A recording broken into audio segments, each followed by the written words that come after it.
ഞാൻ ഓർക്കിഡ്സിന്റെ പ്ലാന്റ് ഒക്കെ വളർത്തുന്ന സമയത്ത് സാധാരണയായിട്ട് പ്ലാന്റ്സിൽ കണ്ടുവരുന്നതാണ് ഇലയുടെ മഞ്ഞളിപ്പ്, ഫംഗസ്, പൂപ്പൽ ബാധകളൊക്കെ.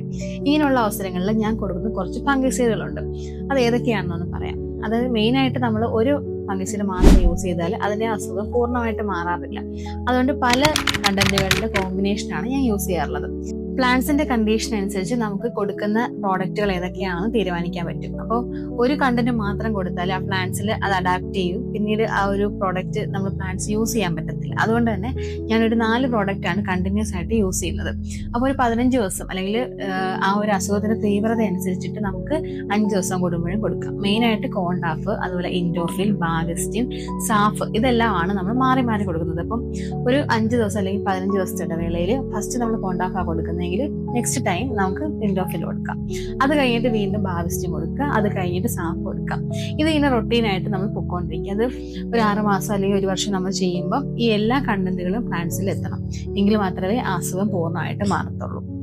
കോണ്ടാഫ് യൂസ് ചെയ്യുമ്പോൾ നമുക്കൊരു 1.5 ml 1 ലിറ്ററിൽ എന്നുള്ളൊരു കണക്കിൽ നമുക്ക് കൊടുക്കാം. അതിൽ ഇൻഡോഫിൽ കൊടുക്കുമ്പോൾ 2 ഗ്രാം 1 ലിറ്റർ വെള്ളത്തിൽ കലക്കിയിട്ട് വേണം പോളിയറായിട്ട് സ്പ്രേ ചെയ്യാൻ. അതേപോലെ തന്നെയാണ് ബാവിസ്റ്റിനും സാഫും 2 ഗ്രാം 1 ലിറ്റർ വെള്ളമാണ് നമ്മൾ യൂസ് ചെയ്യുന്നത്. അപ്പോൾ എപ്പോഴും വെള്ളം ഒഴിച്ചതിന് ശേഷം നമ്മൾ ഈ ഒരു ഫംഗിസൈഡുകൾ അപ്ലൈ ചെയ്ത് വെച്ച് കഴിഞ്ഞാൽ എന്ത് അസുഖം ഉണ്ടെങ്കിലും പോയി കിട്ടും.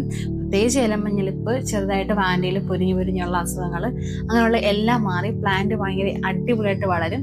ഇലകൾ കൂടുതലുണ്ടെങ്കിലേ ഒരുപാട് പൂക്കളും നല്ല ഹെൽത്തി ആയിട്ട് പ്ലാന്റ്സ് നിൽക്കത്തുള്ളൂ. അപ്പോൾ ഇതൊന്ന് ട്രൈ ചെയ്തു നോക്കേ.